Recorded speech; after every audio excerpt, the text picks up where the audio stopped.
Motorola ரொம்பவே அதிகமாக விரும்பத்தக்க Motorola Pro Series ஸ்மார்ட்ஃபோன்ஸில் அடுத்த செக்மெண்ட், அதாவது Motorola Edge 70 Pro ஸ்மார்ட்ஃபோனை இந்தியா லான்ச் பண்ணிட்டாங்க. ஆனால் இப்போ வந்து ஸ்மார்ட்ஃபோனோட ப்ரைஸ் வந்து ஏறிட்டு வருது. ஸோ இந்த டைமில் வந்து இந்த Motorola Edge 70 Pro வாங்குறது பெஸ்ட்டாக, இல்லைனா ஏற்கனவே இருக்கிற Motorola Edge 60 Pro வாங்குறது பெஸ்ட்டாக அப்படிங்கிறது தான் இந்த வீடியோவில் பார்க்க போகிறோம். ஸோ வீடியோக்கு முன்னாடி சேனல் சப்ஸ்கிரைப் பண்ணிங்க, பக்கத்துக்கு பெல் ஐக்கனை ப்ரெஸ் பண்ணி தொடர்ந்து ஆதரவு தாங்க. அப்படி நம்ம டெலிகிராம் வாட்ஸ்அப் சேனலோட லிங்க் வந்து டிஸ்கிரிப்ஷன் கொடுக்குறேன், மறக்காமல் கிளிக் பண்ணி ஜாயின் பண்ணிக்கோங்க. இப்போ நம்ம வீடியோக்குள்ளே போகலாம். ஃபோனோட பில் கோட்லேருந்து ஆரம்பிக்கலாம். இந்த ஃபோன் நமக்கு வந்து பிளாஸ்டிக் ஃப்ரேமில் செஞ்சுருக்காங்க. பேக் சைடில் நமக்கு வந்து ஒரு ஈக்கோ லெதர் மெட்டீரியல், அதாவது சிலிக்கான் பாலிமரால் பேக் சைடில் செஞ்சுருக்காங்க. மற்றபடி இந்த ஃபோனோட திக்னஸ் மற்றும் வெயிட் என்ன அப்படிங்கிறத நீங்கள் ஸ்க்ரீனில் பார்க்கலாம். கலர்ஸை பொறுத்து மாறுது. இது போய் இந்த ஃபோனுக்கு IP68 மற்றும் 69 அப்படிங்கிற டியூல் IP ரேட்டிங் கொடுத்துருக்காங்க. ஆனால் மழைக்காலங்களில் ஃபோனை வெளியே எடுத்துகிட்டு போனாலும் இந்த விதமாக ப்ராப்ளம் ஆகாது. அது போகாது. இந்த ஃபோனில் MIL/STD 18H அப்படிங்கிற மிலிட்ரி ஸ்டாண்டர்டும் கொடுத்துருக்காங்க. ஸோ பில் குவாலிட்டி நமக்கு வந்து ஒரு நல்ல டீசென்ட்டான குவாலிட்டியாக இருக்குது. இந்த ஃபோனில் ஃப்ரண்ட் சைடில் ஒரு 6.8 இன்ச்சுக்கான 1.5K 10-bit AMOLED டிஸ்பிளே கொடுக்குறாங்க. இந்த டிஸ்பிளேக்கு நமக்கு 144 Hz வரையும் ரெஃப்ரெஷ் ரேட் இருக்குது. அது மட்டும் இல்லாமல் மேக்ஸிமமாக 5200 nits வரையும் பீக் பிரைட்னஸ் கிடைக்குது. அது மட்டும் இல்லாமல் நமக்கு HDR கண்டென்ட்ஸ்லாம் பார்க்க முடியும். இது போல் டிஸ்பிளே ப்ரொடக்ஷனுக்கான நம்ம கார்னிங் கோலா கிளாஸ் 7i அப்படிங்கிற கிளாஸ் வந்து பயன்படுத்துகிறாங்க. மற்றபடி இன் டிஸ்பிளே ஃபிங்கர் பிரிண்ட் ஸ்கேனரும் இந்த ஃபோனில் இருக்குது. அடுத்தபடி இந்த ஃபோனில் நமக்கு பெர்ஃபார்மன்ஸ்க்காக மீடியாடெக் Dimensity 8500 எக்ஸ்ட்ரீம் அப்படிங்கிற ஒரு 4nm ப்ராசர் கொடுக்குறாங்க. இது ஒரு 3.4 GHz ப்ராசராக இருக்குது. கிராஃபிக்ஸ்க்காக இந்த ப்ராசரில் ARM Mali G720 MC8 அப்படிங்கிற GPU வருது. ஸோ பேசிக்காக அதோட பெர்ஃபார்மன்ஸ் நீங்கள் ஸ்க்ரீனில் பார்க்கலாம். அப்படி பார்க்கும்போது இந்த ப்ராசருக்கு 24,000 கிடைக்குது. போனதில் லான்ச் பண்ண Motorola Edge 60 Pro கம்பேர் பண்ணி பார்க்கும்போது அதை விட நமக்கு பெர்ஃபார்மன்ஸ் கூட கொஞ்சம் பெட்டராக கிடைக்குது. ஸோ ரெண்டு ப்ராசர் ரேங்கிங் சைட் பை சைடில் நீங்கள் பார்க்கலாம். அதனால் நீங்கள் இந்த ஃபோனில் வந்து மல்டி டாஸ்கிங், ஹெவியான ஆப் ஸ்விட்சிங், அது மட்டும் கேம்ஸ்னு பார்த்தீங்கன்னா கூட நீங்கள் வந்து ஹெவியான கேம்ஸ் கூட இதில் விளையாடலாம். ஸோ நல்ல ஒரு பெர்ஃபார்மன்ஸ் இதுலேருந்து கிடைக்கும். மற்றபடி ஆஸ் யூஷுவல் இதுலேயுமே VC லிக்விட் கூலிங் சேம்பர் நமக்கு வந்து ஹீட்டை குறைக்க கொடுத்துருக்கிறதா சொல்கிறாங்க. மேலும் இந்த ஃபோன் வந்து 8GB RAM 2GB ஸ்டோரேஜ் மற்றும் 12GB RAM 2GB ஸ்டோரேஜ் அப்படிங்கிற ரெண்டு ஸ்டோரேஜ் கான்ஃபிகரேஷனில் வருது.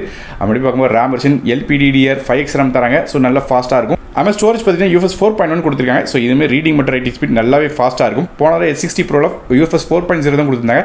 இதில் 4.1 கொடுத்துருக்காங்க. அதனால் கூட கொஞ்சம் பெட்டராக இருக்கும் நமக்கு இந்த ஃபோனில் பெர்ஃபார்மன்ஸ். மற்றபடி ஃபோனோட OS படி பார்க்கும்போது Android 16 பேஸ் பண்ண Motorola இன்டர்ஃபேஸில் என்னது கிட்டத்தட்ட நியரஸ்ட் ஸ்டாக் Android எக்ஸ்பீரியன்ஸ் தான் கிடைக்கும். அப்டேட்ஸை பொறுத்தவரை இந்த ஃபோனுக்கு 3 வருடத்துக்கான OS அப்டேட்ஸும் 5 வருடத்துக்கான செக்யூரிட்டி பேட்ச் அப்டேட்ஸும் தரதாக Motorola ப்ராமிஸ் பண்ணியிருக்காங்க. அடுத்ததாக கேமராஸ் பற்றி பார்க்கலாம்.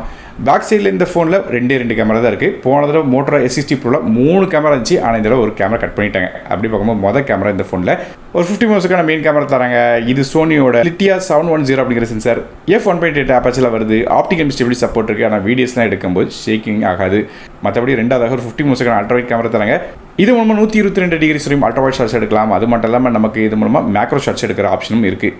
மேலும் பிரைமரி கேமரா நமக்கு வந்து 4K ஃபுட்டேஜ் 60 ஃப்ரேம்/செகண்ட் வரைக்கும் கேப்சர் பண்ணலாம். நோட் பண்ண வேண்டிய விஷயம், போன தடவை Motorola Edge 60 Proல வந்து ஒரு 10 மெகாபிக்சலுக்கான 3x டெலிஃபோட்டோ கேமரா கொடுத்துருந்தாங்க. அந்த டெலிஃபோட்டோ ஷாட்ஸ்லாம் எக்ஸ்ட்ராவாக இந்த 3x வரையும் எடுக்கிற மாதிரி ஃபீச்சர்ஸ்லாம் இருந்துச்சு. அது போய் இந்த கேமரா மூலமாக 50x வரையும் ஜூம் பண்ணுற கேப்பபிலிட்டி இருந்துச்சு. ஆனால் இந்த டெலிஃபோட்டோ கேமரா இந்த தடவை தூக்கிட்டாங்க. ஸோ கொஞ்சம் டிஸ்டன்ஸில் வந்து போர்ட்ரேட் எடுக்கிறவங்களுக்கு கண்டிப்பாக இது ஒரு நெகட்டிவ் தான். மற்றபடி செல்ஃபி கேமரா அப்படி பார்க்கும்போது ஃப்ரண்ட் சைடில் 50 மெகாபிக்சல் ஃப்ரண்ட் ஃபேசிங் கேமரா தராங்க. இது f1.9 ஆப்பர்ச்சரில் வருது. இந்த கேமராவில் நமக்கு வந்து 4K ஃபுட்டேஜ் 60 ஃப்ரேம்/செகண்ட் வரையும் கேப்சர் பண்ணலாம். அடுத்ததாக ஆடியோஸ் பற்றி பேசலாம். இந்த ஃபோனில் நமக்கு USB Type-C எடுத்தாங்க. ஸ்டீரியோ ஸ்பீக்கர் சப்போர்ட் இருக்குது. அதுவும் டால்பி அட்மாஸ் சப்போர்ட்டோட. அதே நெட்வொர்க்ஸ் பற்றி பேசலாம். இந்த ஃபோனில் 5G-க்கான SMS சப்போர்ட், டியூல் 4G-க்கான VoLTE, dual band Wi-Fi, Bluetooth 5.4, NFC மாதிரியான விஷயங்கள் கொடுக்குறாங்க. மேலும் வந்து USB Type-C வெர்ஷன் பொறுத்தவரையும் நமக்கு வந்து 2.0 போர்ட்டாக இருக்குது. ஸோ ரீடிங் மற்றும் ரைட்டிங் ஸ்பீட் கொஞ்சம் ஸ்லோவாக இருக்கும். அடுத்ததாக இந்த ஃபோனோட பேட்டரிஸ் பற்றி பேசுவோம். இந்த ஃபோனில் ஒரு 6500 mAh பேட்டரி தராங்க. இது சார்ஜ் பண்ணுறதுக்கு 90 வாட்ஸ்க்கான ஃபாஸ்ட் சார்ஜிங் சப்போர்ட் வருது. ஆனால் நோட் பண்ண வேண்டிய விஷயம், வயர்லெஸ் சார்ஜிங் இந்த இடம் கிடையாது. போன தடவை Motorola Edge 60 Proல நமக்கு வந்து வயர்லெஸ் சார்ஜிங், அதாவது 15 வாட்டில் வந்து வயர்லெஸ் சார்ஜ் பண்ணுற ஃபீச்சர்ஸ் இருந்துச்சு. அந்த ஃபீச்சர் இதில் கிடையாது. ஸோ வயர்லெஸ் சார்ஜிங் கட் பண்ணிட்டாங்க. ஆனால் நோட் பண்ண வேண்டிய விஷயம், போன தடவை வந்து 6000 mAh பேட்டரி தான் கொடுத்தாங்க. இந்த 6500 mAh பேட்டரி ஒரு 500 mAh வந்து எக்ஸ்ட்ராவாக கூடியிருக்கு. கடைசியாக அந்த Motorola Edge 70 Proவோட விலை இப்போ நீங்கள் ஸ்க்ரீனில் பார்க்கலாம். அதே சைடில் நமக்கு வந்து Motorola Edge 60 Pro என்ன ப்ரைஸிங்கில் லான்ச் பண்ணியிருந்தாங்க அப்படிங்கிறதையும் நீங்கள் சைட் பை சைடாக பார்க்கலாம். அப்படி பார்க்கும்போது ப்ரைஸிங் ரொம்பவே கூடியிருக்கு. அதை வச்சு பார்க்கும்போது இந்த ரெண்டு ஃபோனுக்கும் என்ன வித்தியாசம் கேட்டிங்கன்னா, கொஞ்சம் சைஸ் வந்து கூடியிருக்கு. அதாவது அதில் 6.7 இன்ச் டிஸ்பிளே இருந்துச்சு. இதில் 6.8 இன்ச்சுக்கான டிஸ்பிளே இருக்குது. அதுமாதிரி ரெஃப்ரெஷ் ரேட் 120 Hz 144 Hz மாறி இருக்குது. அதுமாதிரி பிரைட்னஸும் கொஞ்சம் கூடியிருக்கு. இதுவோ ப்ராசரில் கொஞ்சம் இம்ப்ரூவ்மெண்ட்ஸ் இருக்குது. அதுமாதிரி கேமராஸ்னு பார்க்கும்போது போன தடவை வந்து 3 கேமரா கொடுத்துருந்தாங்க. இந்த 2 கேமரா தான் கொடுக்குறாங்க. ஆனால் மொதல் கேமரா சென்சர் வந்து கொஞ்சம் அப்கிரேட் ஆகிருக்கு. மற்றபடி பேட்டரியில் இந்த வயர்லெஸ் சார்ஜிங் கட் பண்ணிட்டாங்க. ஆனால் ஒரு 500 mAh வந்து எக்ஸ்ட்ராவாக ஆட் ஆயிருக்கு. இதே மாதிரியாக Motorola Edge 60 Pro கம்பேர் பண்ணி பார்க்கும்போது Motorola Edge 70 Pro சில அப்கிரேட்ஸோடையும் சில டவுன்கிரேட்ஸோடையும் வந்திருக்கு. அதை வச்சு பார்க்கும்போது இது வந்து ஒரு மஸ்ட் அப்கிரேட் ஸ்மார்ட் ஃபோன் அப்படின்னு சொல்ல மாட்டேன். காரணம் ஸ்பெசிஃபிகேஷன் 1-2 விஷயங்கள் கொஞ்சம் அப்கிரேட் ஆனாலும் சில விஷயங்கள் டவுன்கிரேட் ஆகிருக்கு. அதை வச்சு பார்க்கும்போது பெரிய லெவலில் ரொம்ப ஒன்றும் பெரிய டிராஸ்டிக் இம்ப்ரூவ்மெண்ட்ஸ் சொல்ல முடியாது. ஆனாலும் இந்த Moto S70 Pro வந்து மோசமான ஃபோன்லாம் கிடையாது. இதுவும் டீசெண்டான ஃபோன் தான், நல்ல ஃபோன் தான்.